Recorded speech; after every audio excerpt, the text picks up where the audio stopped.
Fridge में मीठा तो घर मीठा।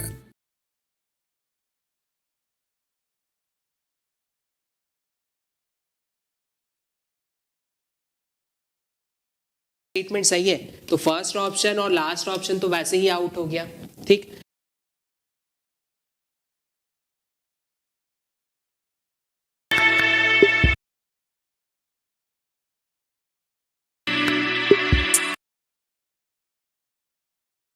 फिर से करना है क्या?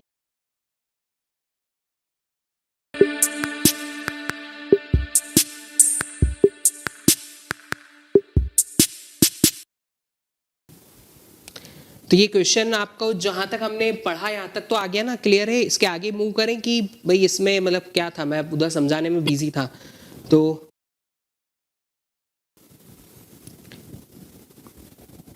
देखो, दो आपने एक अकाउंट टेबल लिया, अकाउंट टेबल का आपने कंटेंट लिया, उसमें कुछ बैलेंस मैंने सेम लिए, कुछ बैलेंस मैंने क्या ले लिए बेटा, डिस्टिंक्ट ले लिए। ठीक है,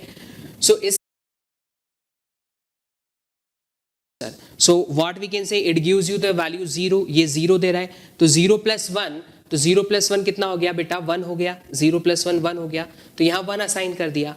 फिर हमने 20 को देखा, 20 को देखा तो हम क्या कह सकते हैं कि 20 इज लेस देन 30, बट उससे के अलावा किसी से लेस नहीं है, तो इसकी वैल्यू कितनी हो गई 1, तो 1 + 1 कितना हो गया 2, तो यहाँ पे काउंट हमने 2 लिख दिया।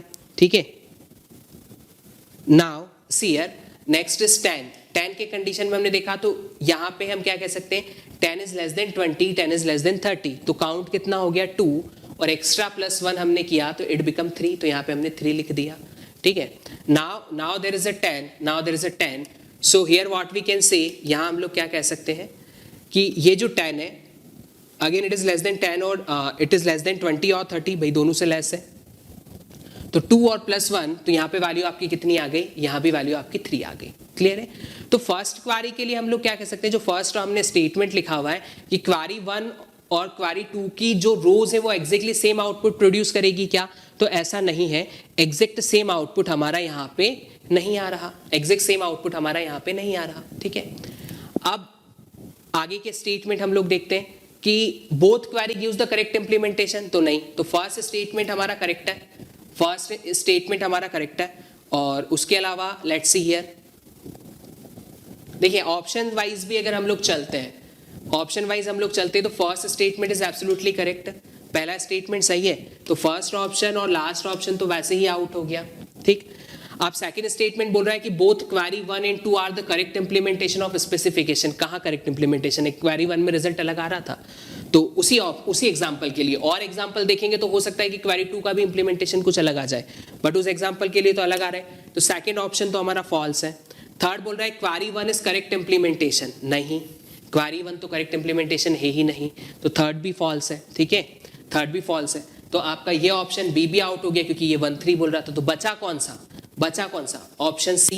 क्या कह रहा है कि 1 एंड 4, फोर्थ स्टेटमेंट क्या है, neither query 1 NOR query 2 is correct implementation of the specification, मतलब कि आगे अगर हम और कोई एग्जांपल लेते हैं तो उस एग्जांपल पे क्वेरी 2 भी आपकी क्या हो जाएगी, फेल हो जाएगी।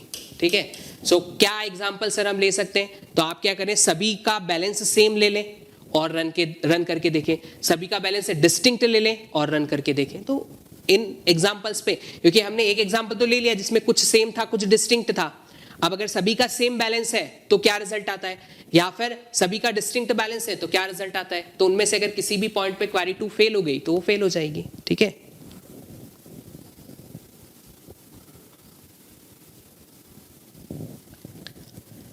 तो बहुत बार हम क्वेश्चन को क्या रहता है, जब लेंदी रहता है ना, तो ऑप्शन से एलिमिनेट करके भी क्वेश्चन को करेक्ट आंसर तक हम लोग पहुंच सकते हैं, लेकिन उसके लिए कुछ इंफॉर्मेशन तो हमें सॉल्व करनी ही पड़ेगी भैया, डायरेक्टली तो ऑप्शन पे डायरेक्ट तो हम जा नहीं सकते। तो फर्स्ट किया, फिर जैसे ही एक क्वेरी का रिजल्ट अलग आया तो सेकंड और थर्ड वैसे ही गलत हो गए। ठीक है,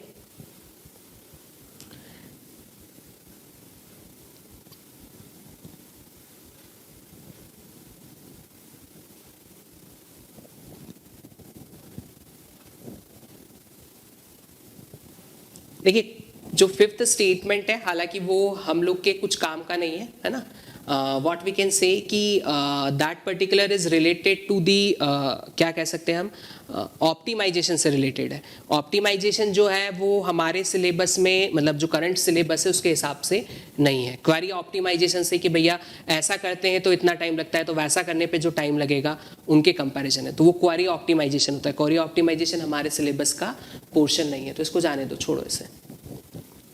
ठीक, क्वेश्चन पुराना है बट ठीक है, मैंने इसलिए इसको कंसीडर किया क्योंकि बाकी 4 ऑप्शंस तो है ना, ये 4 तो बन सकते हैं, 5th को जाने दो. ये क्वेश्चन शायद हम लोग कर चुके हैं. ये क्वेश्चन कर लिया था ना, where select y from t where x equal to 7 है ना, इसका 127 रिजल्ट आ रहा था. ये क्वेश्चन क्लास में करवा चुका हूं मैं. ठीक है, इसको भी जाने देते हैं. क्वेश्चन नंबर 22 ये भी क्लास में हो चुका है बेटा, है ना. ये क्वेश्चन को क्लास में किया है हमने कि SQL query can contain having clause even if it does not have a group by clause. तो ये क्या कहते हैं हम कि हैविंग क्लॉज कब कंटेन करता है, जब ग्रुप बाय होता है तभी कंटेन करता है. तो इसका ऑप्शन हम लोग का आया था शायद Q&R, ऑप्शन सी था ना, Q&R. C answer for this. Yes we need to discuss this question. देखिए गेट 2021 मतलब लेटेस्ट जो प्रीवियस ईयर एग्जाम हुई है उसी का क्वेश्चन है. चलिए आप सभी लोग एक बार ट्राई करें इसको, then I will explain.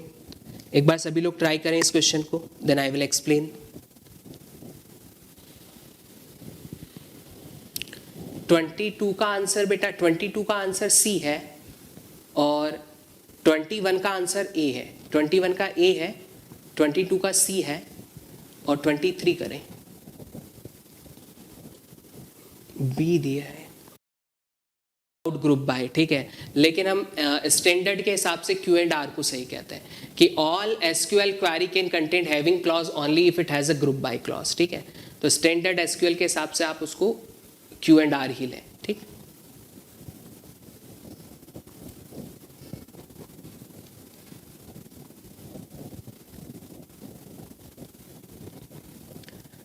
the relation schema given below is used to store information about the employee of a company where employee ID is a key and department ID indicate department to which the employee is assigned. Each employee is assigned to exactly one department. देखिए ये condition है कि भाई हर employ जो है ना वो exactly एक डिपार्टमेंट में होना चाहिए. Each employee is assigned to exactly one department. Okay, now select department ID comma count star from employee where gender is female and salary is greater than select average salary from employee. Group by department ID. ये जो grouping है बेटा ये outer क्वारी पे लगी, inner क्वारी तो यहीं खत्म हो गई. तो ग्रुपिंग किस पे की हुई है, डिपार्टमेंट आईडी. तो आप देख सकते हो काउंट स्टार के साथ जो सिलेक्ट किया है वो डिपार्टमेंट आईडी सिलेक्ट किया है, तो मतलब ये बात सही है, मतलब ये सही इंप्लीमेंटेशन किया हुआ है. अब हमें क्या करना है, हमें वो डिपार्टमेंट आईडी और उनका काउंट देना है जिनमें फीमेल एम्प्लॉय है और उनकी सैलरी किससे ज़्यादा है. Salary average salary of the company है ना, क्योंकि इनर क्वेरी क्या दे रहा है, select average salary from employee, मतलब कि किसकी एवरेज सैलरी, पूरी कंपनी की एवरेज सैलरी. तो व्हाट वी कैन से, अब क्वेश्चन आगे पढ़ते हैं. The query gives you for each department in the company the number of female employee whose salary is greater than the average salary of what, अभी बोला ना company. So average salary of employee in the department. देखिए ये option false है. क्यों, क्योंकि employ in the department के लिए आपको ग्रुपिंग करनी पड़ेगी डिपार्टमेंट पे इनर क्वारी के अंदर. ये ग्रुपिंग की हुई है डिपार्टमेंट पे, पर ये आउटर क्वारी में की हुई है, यह इनर क्वारी में कोई ग्रुपिंग नहीं है. तो ये एवरेज सैलरी किसका दे रहा है, ये पूरी कंपनी की एवरेज सैलरी दे रहे हैं. सो ये भी फॉल्स हो गया. Option C is correct, employees in the company. ठीक है, क्योंकि यहां आपसे जो ऑप्शन पूछा है वो इस इनर क्वारी के रिगार्डिंग पूछा है.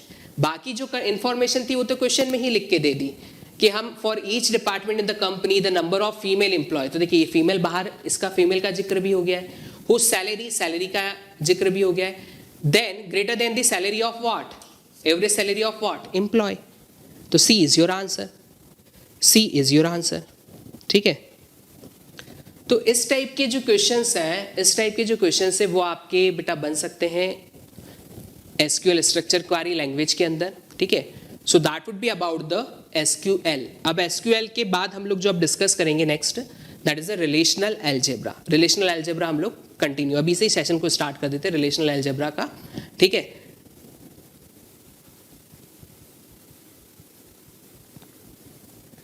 एग्जैक्टली अमितेश, आपको बेटा ये अनसीन पैसेज की तरह तो मिलेंगे ही. उसका रीजन मैं बताऊं, क्योंकि एसक्यूएल में क्या है, वी कैन इम्प्लीमेंट एनी क्वारी ना. हम भाई कोई सी भी क्वारी को इम्प्लीमेंट कर सकते हैं. ठीक है, तो ये जैसे अभी यहाँ पे एम्प्लॉय के बारे में बात की हुई है, हो सकता है कि किसी में कोई क्वारी ऐसी आ जाएगी, कंसिडर अ पिज्जा शॉप, और पिज्जा शॉप में ऐसा ऐसा हो रहा है, ये हो रहा है, and what would be the query for this.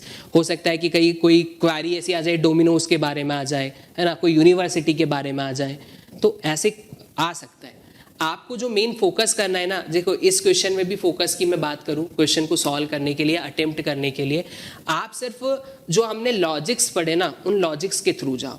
सबसे पहला काम होता है आपका चेक करना, अगर यहाँ पे लिखा हुआ है कहीं किसी ऑप्शन में कि क्वारी में एरर है, अगर ऐसा लिखा हुआ है, तो सबसे पहला काम क्या होता है, आप यहाँ देख लो कि ये क्या लिखा हुआ है, एग्रीगेट फंक्शन.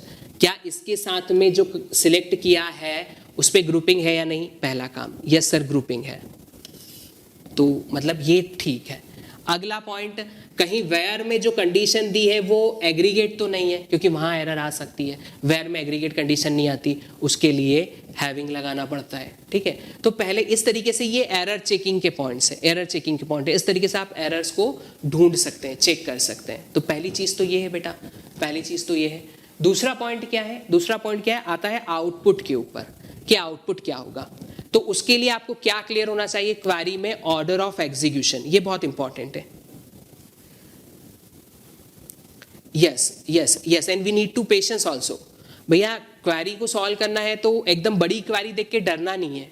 आपको दिमाग में क्या याद रखना है, ऑर्डर ऑफ एग्जीक्यूशन क्या है. अगर अच्छा इनर क्वेरी दी हुई है सर, तो पहले इनर क्वेरी पे पहुंच जाओ, इसको सॉल्व करो. इनर क्वेरी सॉल्व कर ली, उसका आउटपुट आ गया. अब सर वेयर भी दिया है, हैविंग भी दिया है, ग्रुप बाय भी दिया है, ऑर्डर बाय भी दिया है, तो भैया पहले क्या होगा, पहले क्या होगा सर, जॉइन भी दिया हुआ है, तो पहले क्या होगा, जॉइन होगा. अरे भाई एक क्वेरी में ज़्यादा से ज़्यादा क्या दे सकता है, जॉइन करवा लेगा. ठीक है, जॉइन कराने के साथ में वो क्या कर सकता है, इनर क्वेरीज दे सकता है, वेयर दे सकता है, हैविंग दे सकता है, ग्रुप बाय दे सकता है, ऑर्डर बाय दे सकता है, बस इतनी चीज़ें देगा ना. तो सबसे पहले इनर क्वेरी सॉल्व करनी है. इनर क्वेरी के रिजल्ट आ गए, फिर आपको जॉइन करना है. जॉइन के रिजल्ट आ गए, फिर आपको वेयर कंडीशन अप्लाई करनी है. वेयर का रिजल्ट आ गया, फिर आपको ग्रुप बाय करना है. ग्रुप बाय का रिजल्ट आ गया, आपको हैविंग लगाना है. हैविंग का रिजल्ट आ गया, फिर जो फाइनली सिलेक्ट करना था उसको डिस्प्ले करवा दो, दैट्स इट.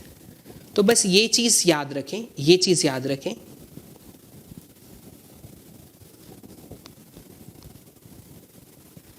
ठीक है, चलिए तो ओके विल भाई ठीक है, 5 मिनट का ब्रेक चाहिए तो पानी वानी पी लो, मैं भी पानी पी लेता हूँ, है ना. और हम स्टार्ट अभी कर रहे हैं, तो आप एक ग्रुप में मैसेज भी डाल दो, मैसेज भी डाल दो भाई कि रिलेशनल अलजेब्रा जो है वो स्टार्ट हो रहा है. क्योंकि अगर कुछ बच्चे हैं शायद जो क्वेश्चन के लिए नहीं आए थे और रिलेशनल अलजेब्रा के लिए आना चाहते हैं. ठीक है, तो with in a 5 minute will continue this session. ठीक है, तो रिलेशनल अलजेब्रा हम स्टार्ट करने वाले हैं, तो बाकी को भी इन्फॉर्म कर दो. कोशिश करेंगे कि रिलेशनल अलजेब्रा आज ख़त्म कर दें, कोशिश करेंगे कि आज ख़त्म कर दें. चलिए सुनाओ नाउ रिलेशनल अलजेब्रा. तो देखिए जितना भी चीज़ें हमने एसक्यूएल के अंदर पढ़ा है ना, वो सारी चीज़ें, वो सारी क्वारीज को हम लोग क्या कर सकते हैं, इम्प्लीमेंट कर सकते हैं. कहाँ पे, इस स्पेसिफिक रिलेशनल अलजेब्रा के थ्रू. प्रैक्टिकली इम्प्लीमेंट अगर हमें करना है तो हमें स्ट्रक्चर क्वारी लैंग्वेज जो हम ऑलरेडी डिस्कस कर चुके हैं वो करते हैं. अगर हमें इसे इम्प्लीमेंटेशन जो है हमारा, वो इम्प्लीमेंट अगर हमें करना है, एक सिंबॉलिक फॉर्म में रिप्रेजेंट करना है, तो उसके लिए हम लोग यूज करते हैं रिलेशनल अलजेब्रा को. ठीक है, तो ये सिंपल सा क्या है, कुछ सिंबल्स होते हैं, कुछ नोटेशंस होते हैं, उनके फॉर्म में हम यूज करते हैं उस पर्टिकुलर क्वारी को रिप्रेजेंट करने के लिए. इन टर्म्स ऑफ अगर हम पावर की बात करें, पावर मीन्स व्हाट, की क्या जो क्वेरी हम रिलेशनल अलजेब्रा में लिख सकते हैं, क्या उस क्वेरी का प्रैक्टिकल इंप्लीमेंटेशन पॉसिबल है, तो absolutely correct. What will be we can write with the help of relational algebra, we can practically implement that query. ना, it is very important point. मतलब जनरली क्या होता है भाई कि 1 मार्क्स के जो क्वेश्चन है उनमें ऐसी चीजें पूछी जाती है कि क्या जो हम रिलेशनल अलजेब्रा में लिखते हैं उसका एसक्यूएल प्रैक्टिकल इंप्लीमेंटेशन पॉसिबल है. यस. क्या जो भी हम एसक्यूएल में लिखते हैं क्या हम उसको यहाँ पर रिप्रेजेंट कर सकते हैं, तो यस. तो वी कैन डू, हम कर सकते हैं, कोई दिक्कत नहीं है. ठीक है, तो ये पॉइंट आप ध्यान रखेंगे सभी लोग, ठीक। So relational algebra is a widely used procedural query language, जो जनरली हम लोग यूज करते हैं, is not a practical implementation, मतलब ये प्रैक्टिकली इंप्लीमेंटेशन नहीं है, ये सिर्फ एक सिंबॉलिक रिप्रेजेंटेशन है। प्रैक्टिकल इंप्लीमेंटेशन एसक्यूएल ही होता है, ठीक है। Now relational algebra is mainly provide theoretical foundation for the relational database and SQL। तो वही मैं बोल रहा था कि ये क्या है, इस सिंपली थ्योरी है, लॉजिक है, जिसका इंप्लीमेंटेशन करना है तो आपको यूज क्या करना पड़ेगा, SQL ही यूज करना पड़ेगा, ठीक। इन टर्म्स ऑफ पावर अगर आप लोगों को याद रखना है तो both are equal in a power, ये चीज आप ध्यान रखेंगे, both are equal in power, that means whatever we can implement in SQL we can write in relational algebra and this vice versa. So both are equal in a power. Another point that you need to remember is here, SQL by default does not eliminate duplicacy। ये SQL में जो भी content है वो अगर duplicate data है तो select statement duplicate data को प्रिंट करता है, लेकिन रिलेशनल अलजेब्रा में जैसे एसक्यूएल में डुप्लीकेसी हटाना होता है तो हमें डिस्टिंक्ट कीवर्ड का यूज करना पड़ता है, सिलेक्ट डिस्टिंक्ट लिखना पड़ता है, तो यहाँ बाय डिफॉल्ट ये डुप्लीकेसी को एलिमिनेट करता है, it does not print duplicate data by default it is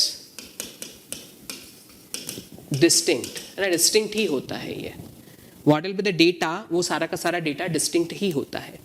now the basic fundamental operations जो हम लोग यहाँ पे परफॉर्म करते हैं, select, अब देखिए that select is not exactly same as the select in SQL, है ना, दोनों अलग है। ये select सिंबल है, रो से रिप्रेजेंट करते हैं, प्रोजेक्शन को रिप्रेजेंट करते हैं पाई से, पाई से प्रोजेक्शन, यूनियन के लिए सिंपली यू, इंटरसेक्शन के लिए इंटरसेक्शन का जो सिंबल होता है वो होता है, सेट डिफरेंस के लिए माइनस, कार्टेशियन प्रोडक्ट करना है तो क्रॉस साइन यूज करते हैं, और रीनेम के लिए हम साइन यूज करते हैं दैट साइन, सिग्मा साइन। तो ये सारे साइन जो होते हैं आपके, ये बेसिकली यूज होते हैं, मैंने कहा ना सिंबॉलिक है तो हर चीज को सिंबल से रिप्रेजेंट करना है। अब सिलेक्शन के साथ क्या आएगा, प्रोजेक्शन के साथ क्या आएगा, यूनियन किस तरीके से यूज किया जाएगा, सेट ऑपरेशंस किस तरीके से यूज किए जाएंगे, जॉइंट्स किस तरीके से परफॉर्म किए जाएंगे, तो उन सभी को हमें क्या करना है, डिस्कस करना है। तो वन बाय वन सारे पॉइंट्स हम लोग डिस्कस करेंगे, this are the certain basic points.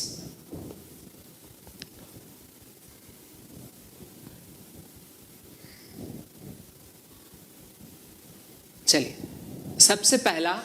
सबसे पहला पॉइंट है that would be the select. Select operator जो है ना, जो हम यूज करते हैं कहां पे, रिलेशनल अलजेब्रा में, ठीक है। So whatever we are writing in where clause in SQL, भैया जो भी एसक्यूएल में आप वेयर के साथ में लिखते हो ना, यहां पे आपको उसको इस सिलेक्शन सिंबल के साथ लिखना होता है, ठीक है। So it is not like a select statement, it is the selection symbol, ठीक है।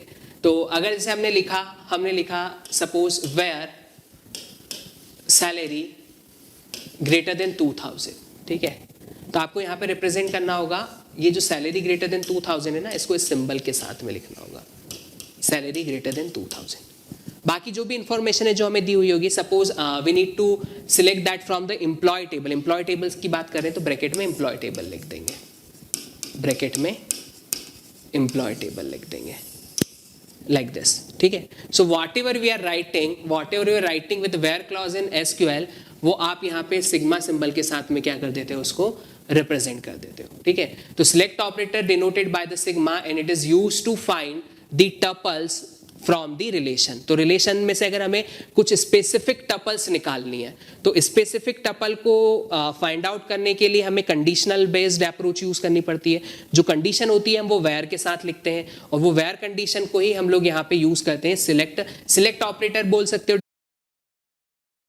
है डेटाबेस है ना, कंडीशन है ना, where topic is equal to database, कहां से सिलेक्ट करना है, कोर्स टेबल। तो ये कोर्स टेबल की उन टपल्स को सिलेक्ट करेगा जहां पे टॉपिक क्या है, डेटाबेस है। सिमिलरली सी दिस वन, कह सकते हैं कि ये कोर्स टेबल की उन टपल्स को सिलेक्ट करेगा जहां पे टॉपिक डेटाबेस है और जो ऑथर है वो कौन है, कोर्स है। तो it select the tuple from the database course where topic is database and author is course, where topic is database and author is course. Similarly हम कह देंगे कि ये उन टपल्स को सिलेक्ट करेगा जिनकी सैलरी 50,000 है, उन टपल्स को सिलेक्ट करेगा फ्रॉम द एम्प्लॉय टेबल जिनकी सैलरी 50,000 से क्या है बेटा, ज्यादा है। तो जिनकी सैलरी 50,000 से ज्यादा है उन टपल्स को ये क्या कर देगा, सिलेक्ट कर देगा। Is it clear, is it clear? उन टपल्स को ये क्या कर देगा, सिलेक्ट कर देगा।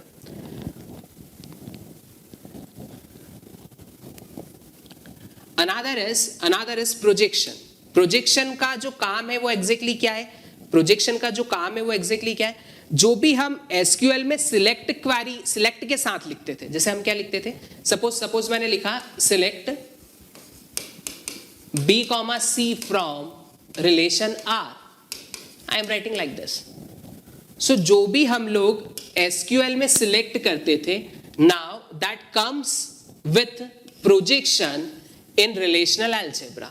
तो जो भी कॉलम, जो भी रिक्वायर्ड कॉलम है जो आप सिलेक्ट करना चाहते हो, आपको उनको प्रोजेक्शन सिंबल के साथ लिखना होगा, ठीक है। Another point is that by default projection remove the duplicate data. इसका मतलब क्या है, projection in relational algebra is equivalent to select distinct in SQL, ठीक है।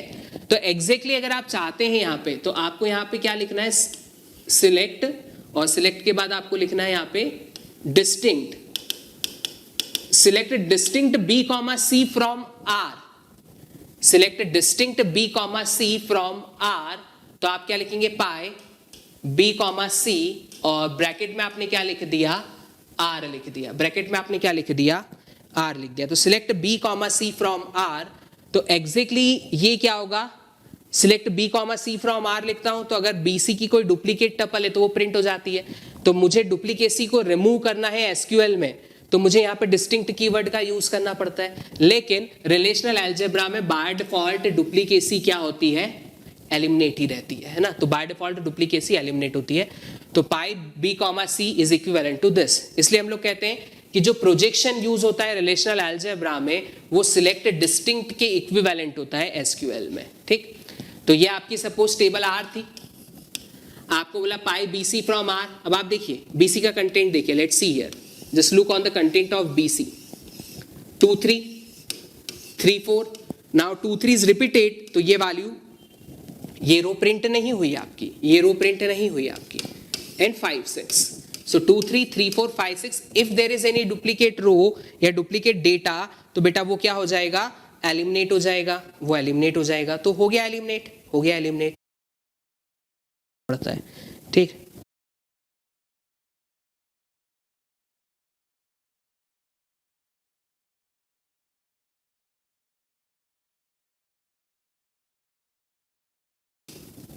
ठीक है, नाउ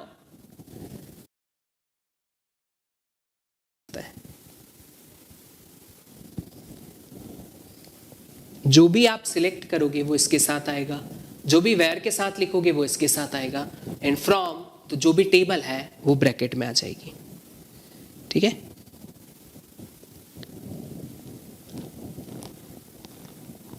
अब देखिए कुछ रिवर्स भी पूछा जा सकता है, like this. Okay, now all of you try to write what is the SQL query corresponding to this relational algebra. बताओ पहले के corresponding SQL query क्या होगी? What is SQL query corresponding to first? What is SQL query corresponding to first?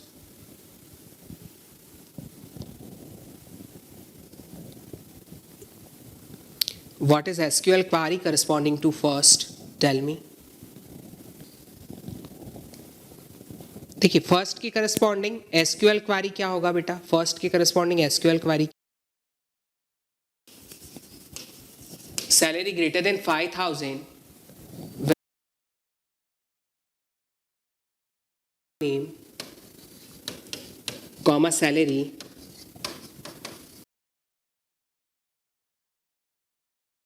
Equivalent कर देंगे तो ये change है यहाँ पे।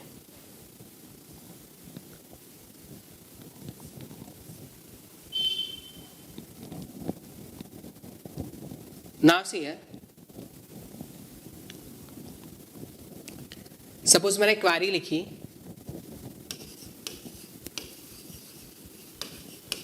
Select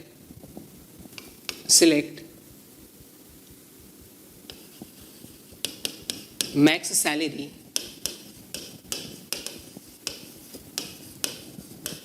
from employ where employee name is Raj. Select max salary from employee where employee name is Raj. इसका output क्या आएगा? इसका आउटपुट क्या आएगा? What would be output for this query? मतलब क्या कहना चाहता है ये क्वेरी, क्या कहनी चाहती है? Select max salary from employee where e name equal to Raj.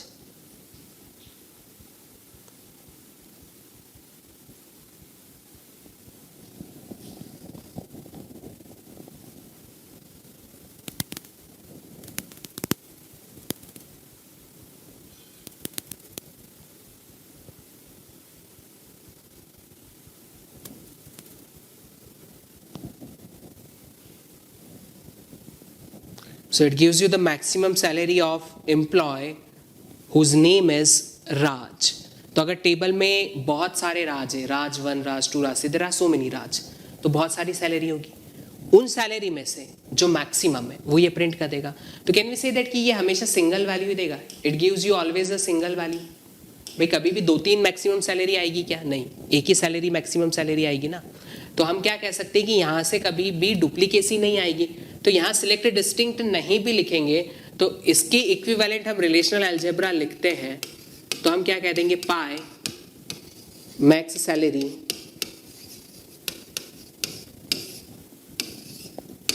E name Raj and from employ like this.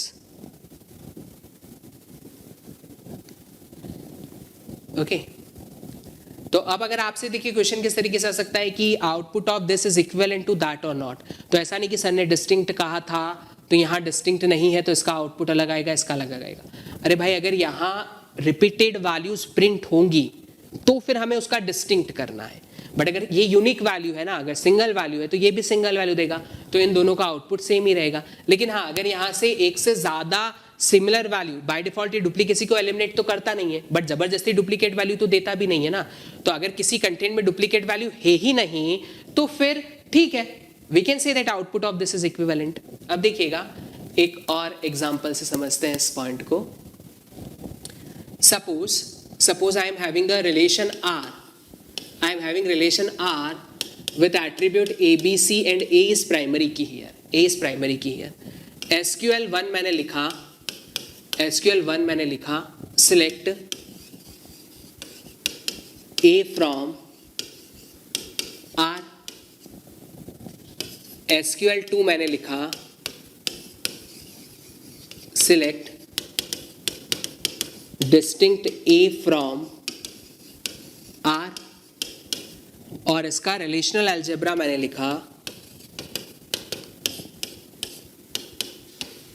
Pi AR। सो बताओ इनमें से कौन सी क्वेरी इक्विवेलेंट है? कौन सी क्वेरी इक्विवेलेंट है?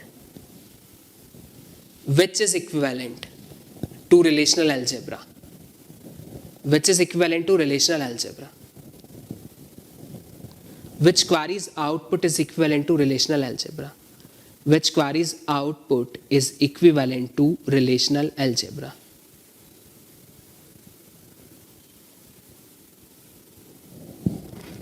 What we can say? Output of SQL1 is same as SQL2 is same as relational algebra. भैया इन सभी का आउटपुट सिमिलर ही आएगा। ऐसा क्यों? ऐसा क्यों? क्योंकि बेटा ए क्या था? प्राइमरी की थी। ए क्या थी? प्राइमरी की। तो भैया सिलेक्ट ए फ्रॉम आर करोगे तो ए का खुद का ही नेचर है ना डिस्टिंक्ट वैल्यू देने का, तो चाहे आप डिस्टिंक्ट लगाएं चाहे ना लगाएं रिजल्ट तो डिस्टिंक्ट ही आएगा। तो SQL1 और SQL2 दोनों का आउटपुट रिलेशनल अलजेब्रा के आउटपुट के सिमिलर आने वाला है। तो what we can say all are equivalent, all are gives us the same output. ठीक है, तो सारे के सारे हमें क्या देंगे, सिमिलर टाइप का आउटपुट देंगे। तो इस टाइप के क्वेश्चन भी पूछे जाते हैं, इस टाइप के क्वेश्चंस भी पूछे जाते हैं कि आउटपुट इज इक्विवेलेंट और नॉट, या फिर है तो क्या होगा, नहीं है तो क्या नहीं है ना, इस टाइप के क्वेश्चन भी पूछे जाते हैं।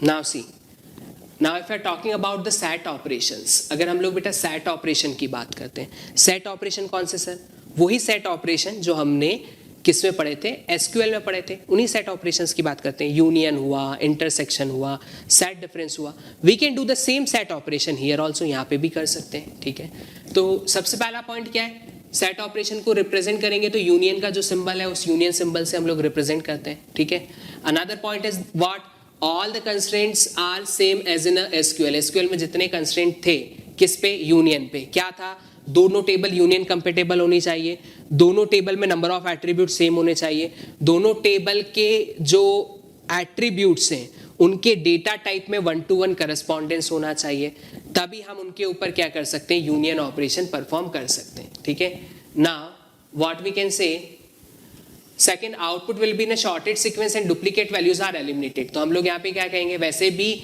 यूनियन क्या करता है, डुप्लीकेसी को एलिमिनेट करता है, और ये यूनियन तो हम रिलेशनल अलजेब्रा में कर रहे हैं, तो डुप्लीकेसी यहाँ पे भी क्या होती है, एलिमिनेटेड होती है। जो भी आउटपुट आता है वो हम क्या कह सकते हैं कि that is in a order of alphabetically, या ASCII कोड के हिसाब से शॉर्टेड सीक्वेंस आउटपुट हमें यहाँ पे मिलता है। ठीक है, now output is print with the heading of first table and their attribute name. जो भी आउटपुट आएगा वो फर्स्ट टेबल और उसके एट्रीब्यूट नेम की हेडिंग के साथ में हमें मिलेगा। ठीक, तो देखिए परफॉर्म करने का तरीका क्या है, and how we can write query for this, ना किस तरीके से हम लोग क्वेरी लिख सकते हैं। सो लेट्स सी हियर, यहाँ देखिएगा, जैसे मैंने एक क्वेरी लिखी थी, मैंने select star from employ union select star from student। ना if you need to select everything, ना select star, तो भाई select इसको represent किससे करते हैं हम लोग, पाई से करते हैं, लेकिन जैसे ही पाई लिखा दिमाग में आया, अच्छा सर ये तो डिस्टिंक्ट बताता है ना, तो ये यहाँ पे सिलेक्ट डिस्टिंक्ट हमें लिखना पड़ेगा, नहीं अगर लिखा तो व्हाट वी कैन से कि अगर इस टेबल में कुछ डुप्लीकेट इंफॉर्मेशन है, ठीक है, तो वो डुप्लीकेट इंफॉर्मेशन जो है और इस टेबल की जो डुप्लीकेट इंफॉर्मेशन है, अगर दोनों में कुछ कॉमन कंटेंट है तो वो तो सिंगल टाइम में प्रिंट होगा। ये क्या करता है, हमेशा डिस्टिंक्ट वैल्यूज ही आपको प्रिंट करके देता है। ठीक है, तो what we can say here, अगर मैं इस क्वेरी को यहाँ पे इस तरीके से लिख देता हूँ, देखिएगा, select distinct star from employ, similarly select distinct star from student। अब पॉइंट है स्टार, तो यहाँ पे सारे ही एट्रीब्यूट आएंगे ना, तो सिंपल सा पाई लिख के छोड़ दो, नथिंग एल्स, पाई एम्प्लॉय यूनियन पाई स्टूडेंट। बस ये यूनियन परफॉर्म कब होगा, जब दोनों टेबल यूनियन कंपेटेबल होगी। ठीक है, तो यहां पे कोई भी एट्रीब्यूट लिखने की जरूरत नहीं है, because we need to select every attribute, तो सिंपली इस तरीके से लिख देंगे तो भी रिप्रेजेंट हो जाएगा, या फिर और आप सिंपल सा लिख दो एम्प्लॉय यूनियन स्टूडेंट। तो इसका मतलब है कि एम्प्लॉय से सब कुछ ही लेना है, पूरी एम्प्लॉय टेबल लेनी है, पूरी स्टूडेंट टेबल लेनी है, दोनों का यूनियन करना है। आउटपुट जो होगा वो एम्प्लॉय टेबल की हेडिंग के साथ और उसके साथ प्रिंट हो जाएगा।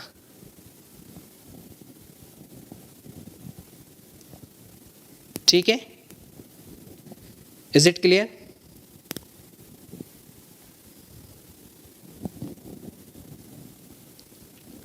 नाउ सी, अगर मुझे कुछ किसी स्पेसिफिक एट्रीब्यूट के ऊपर यूनियन परफॉर्म करना है, so how we can write pi B comma C from relation R union pi DE from relation S like that. तो ये इस तरीके से बेटा आपका क्या हो जाएगा, यूनियन हो जाएगा. इसका मतलब क्या है, यहाँ से आपको BC सिलेक्ट करना है, यहाँ से आपको DE सिलेक्ट करना है, and simply there is a union. Similarly if you want to do the intersection, तो इंटरसेक्शन के लिए हम लोग क्या करेंगे, pi BCR, there is intersection pi DER. तो अगेन इंटरसेक्शन का जो रिजल्ट है और यूनियन का जो रिजल्ट है वो तो उनके नेचर के अकॉर्डिंग आ जाएगा. यूनियन क्या करता है, यूनियन क्या करता है, दो रिलेशन का जो भी कंटेंट होता है ना, दो रिलेशन का जो भी कंटेंट होता है उसका यूनियन परफॉर्म करके सारा कंटेंट हमें दे देता है. इंटरसेक्शन क्या करता है, दोनों टेबल के बीच में जो कॉमन है, दोनों टेबल के बीच में जो कॉमन है वो प्रिंट करके हमें दे देता है. तो ये फर्स्ट है, ये सेकेंड और थर्ड. अगर हम बात करें सेट डिफरेंस की, सेट डिफरेंस की, तो पाई जैसे हमने लिखा BCR, सेट डिफरेंस है जो हम एसक्यूएल में एक्सेप्ट लिखते थे ना, एक्सेप्ट, उसके लिए हम लोग यहाँ पे यूज करते हैं minus sign, set difference sign. So pi BCR minus pi DER. इसका मतलब क्या हुआ, अगर आपके पास एक रिलेशन है और दूसरा रिलेशन है, तो दोनों रिलेशन के बीच में, दैट इज रिलेशन S. सो इन दोनों रिलेशन के बीच में सेट डिफरेंस निकालना है, तो R माइनस S, तो अनकॉमन पोर्शन ऑफ R, तो R का अनकॉमन पोर्शन आ जाएगा, R का अनकॉमन पोर्शन आपको प्रिंट हो जाएगा. तो बेसिक रिजल्ट्स हैं जो हमें आइडेंटिफाई करने. अब इस पे क्वेश्चन किस तरीके से आ सकता है सर, तो बेटा इस पे क्वेश्चन इस तरीके से आ सकता है. देखिए सपोज आपको एक रिलेशन दे दिया R है ना, एक रिलेशन दे दिया R, उसमें कुछ एट्रीब्यूट्स दे दिए ABC, उसमें कंटेंट दे दिया 1 2 3, 3 2 1, 4 4 5. There is another relation S, that is D E F 2 1 3, 2 3 1, 1 1 2. ठीक है. अब एक क्वारी आपसे दी है, suppose pi AR minus pi DS, what is output. Second query लिखी है pi A comma BR minus pi DES, what is output. Third query लिख दी pi DS minus pi AR, what is output, like this.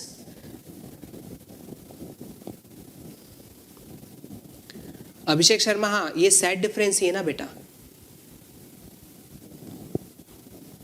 Attribute जो final result है बेटा, उसके जो name होंगे वो फर्स्ट टेबल के अकॉर्डिंग होंगे. मतलब पहले वाले में जो रिजल्ट आएगा वो रिलेशन R और एट्रीब्यूट नेम A होगा, सेकंड वाले में relation R attribute name AB होगा, थर्ड वाले में रिलेशन S और एट्रीब्यूट नेम D होगा.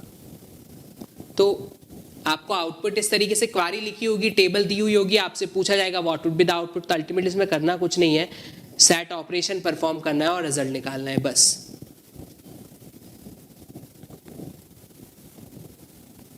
सेट ऑपरेशन परफॉर्म करना है और रिजल्ट निकालना है. सेट ऑपरेशन देखिए, output of first query R के साथ हेडिंग A. ठीक, अब क्या दिया हुआ है, अब क्या दिया हुआ है, यहाँ पे क्या है 1 3 4, यहाँ पे क्या है 2 2 1. सो 1 is common in both. So A का अनकॉमन पोर्शन क्या है बेटा 3 4, सो 3 4 आ जाएगा. ठीक है. सेकेंड क्वेरी में आउटपुट आएगा R हेडिंग के थ्रू, बट यहाँ पे दो कॉलम्स आएंगे, एक आएगा A और एक आएगा B. Now 1 2 is there, 1 2 3 2 4 4, but ये तीनों ही रो यहाँ पे नहीं दिख रही, मतलब all the portion is uncommon. So 1 2 3 2 4 4. Third query में जो रिजल्ट है वो बताओ क्या आएगा, S D. What is result for this,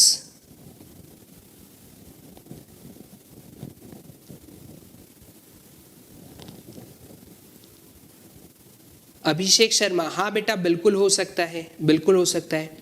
project A R minus project B R हो सकता है, कोई दिक्कत नहीं है, we can do that.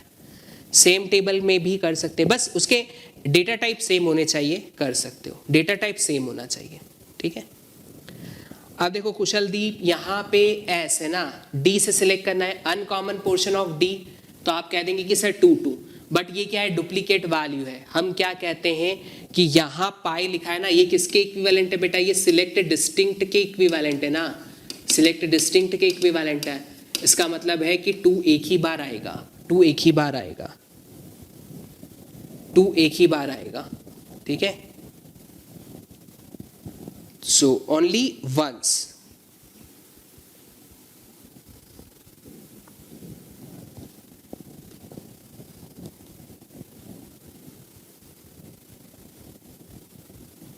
Yes yes Ayush, 2 एक ही बार आएगा।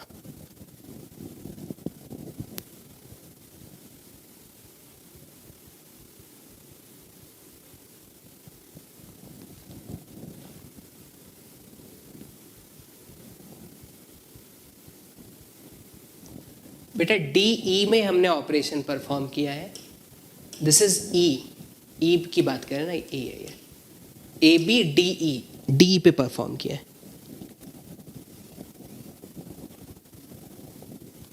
वन किस में बेटा, आपको अनकॉमन है ना भाई, आर ए बी में से डी को माइनस कर रहे हैं, तो ए बी की अनकॉमन रो 1 2 3 2 4 4 ये लिखना पड़ेगा। अगर हम D E minus A B करते तो फिर 2 1 2 3 और 1 1 ये रिजल्ट आता। कब आता, जब ये कंटेंट पहले लिखा होता, ये कंटेंट बाद में लिखा होता। नहीं अमितेश, डी एफ नहीं, वो डी ई था, that is D E. DF होगा तो क्या रिजल्ट आएगा वो भी निकाल लेते हैं, कोई दिक्कत नहीं है भाई। अगर डीएफ है, चलिए फोर्थ क्वारी अगर डीएफ है, pi A B R minus pi D F S, so again result print with the heading of R, fourth query का रिजल्ट ए बी से के साथ ही आउटपुट हमें देखने को मिलेगा। आउटपुट क्या हो जाएगा 1 2। So now what we can say 1 2 is there, तो भैया ये ऑलरेडी है। 2 3 एंड 2 1, 2 3 2 1 नहीं है, तो आउटपुट में सिर्फ आ जाएगा 3 2 4 4, 3 2 4 4, that would be your output, 3 2 4 4, that would be your output, बिल्कुल। तो 3 2 4 4 ये आउटपुट होगा, क्लियर है। तो इस तरीके से सेट ऑपरेशन, जो भी नॉर्मल सेट ऑपरेशन है ना, बस वही सेट ऑपरेशंस आपको परफॉर्म करने और रिजल्ट यहाँ पे देना है, ठीक है।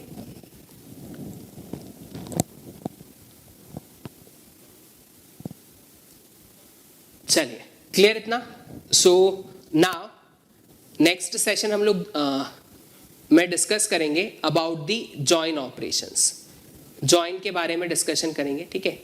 इंटरसेक्शन हम ऑलरेडी डिस्कस कर चुके हैं, सेट डिफरेंस भी डिस्कस कर लिया हमने। जैसे अगर इस क्वेश्चन में देखिए, चलिए इस क्वेश्चन में अगर हमें इसका रिजल्ट निकालना है, इसका रिजल्ट निकालना है, कोर्स माइनस स्टूडेंट, तो ये क्या दे देगा, कोर्स टेबल की अनकॉमन रोज दे देगा। और अगर सेकंड का रिजल्ट निकालना है, then tell me what would be the result of second. Pi name course minus pi S name student, what would be result for this second query. इस second query का result क्या होगा, इस second query का result क्या होगा।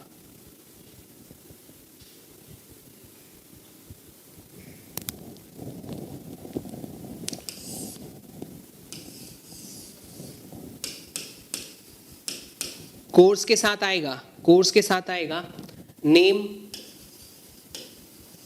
Set difference निकाल रहे हो तो कोर्स टेबल के uncommon name, what we can see, Aditya है वहां पे, स्टीव भी है, पॉल भी है, ल्यूसी भी है। So what is your output, nothing बेटा, नल, zero rows, because whatever will be here, the all information exists there.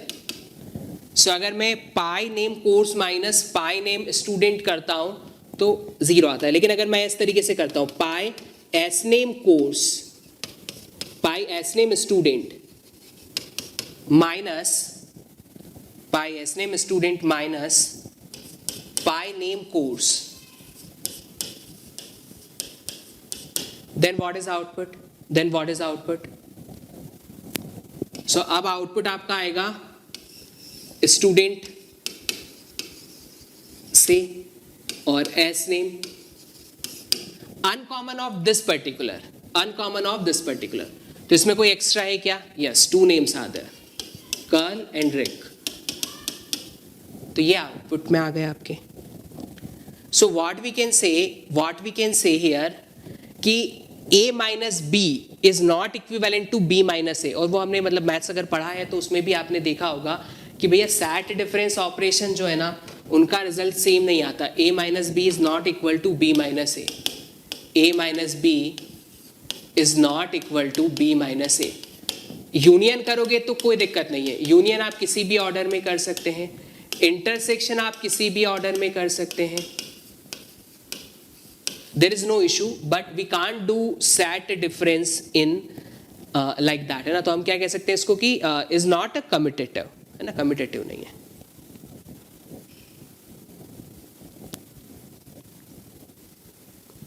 बस यहाँ पे आप याद ये रखेंगे कि ये रिजल्ट वाइज ठीक है, लेकिन यहाँ जो आउटपुट प्रिंट होगा वो ए की हेडिंग के साथ होगा, यहाँ आउटपुट जो प्रिंट होगा वो बी की हेडिंग के साथ होगा, ठीक है। यहाँ आउटपुट ए की हेडिंग के साथ प्रिंट होगा और यहाँ पे आउटपुट बी की हेडिंग के साथ प्रिंट होगा। हेडिंग जो रहेगी वो फर्स्ट की रहेगी।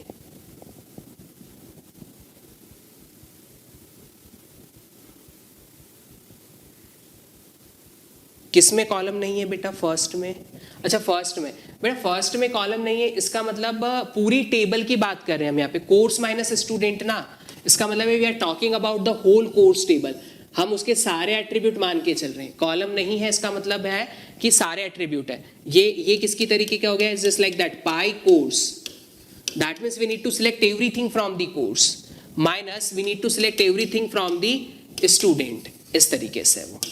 तो पाई नहीं भी लिख के हम कोर्स माइनस स्टूडेंट लिखते हैं, मतलब पूरी कोर्स टेबल में से पूरी स्टूडेंट टेबल को माइनस करना है, तो कोर्स टेबल के अनकॉमन रिकॉर्ड्स आ जाएंगे, कोर्स टेबल के अनकॉमन रिकॉर्ड आ जाएंगे। तो आप देख सकते हैं, अब पूरी रो की बात करेंगे, क्या ये रो इधर एग्जिस्ट करती है? नहीं सर। क्या सेकंड करती है? नहीं सर। क्या थर्ड करती है? नहीं सर। क्या फोर्थ करती है? नहीं।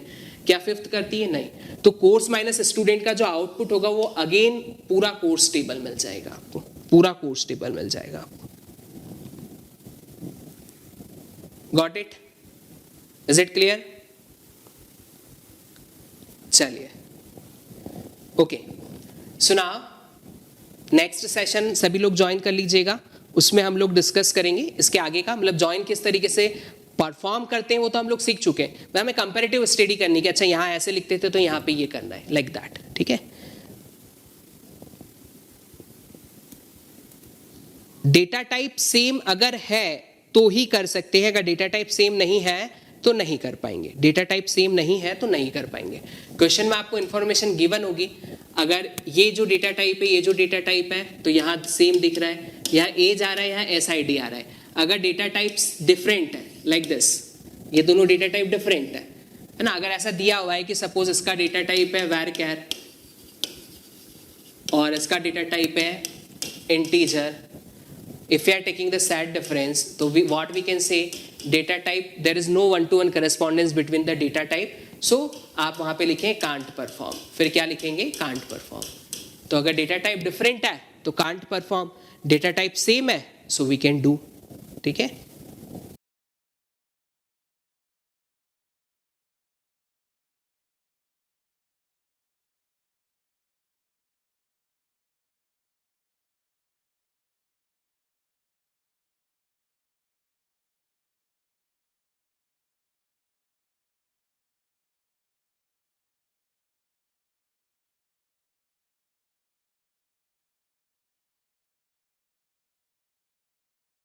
AJIAS अकेडमी लाया है UPSC MPPSC की परीक्षा की तैयारी करने वाले छात्रों के लिए शिक्षा का उपहार। आज ही सब्सक्राइब करें YouTube चैनल AJIAS अकेडमी को और पाएं वीडियो लेक्चर्स। अधिक जानकारी के लिए कॉल करें 8349750565।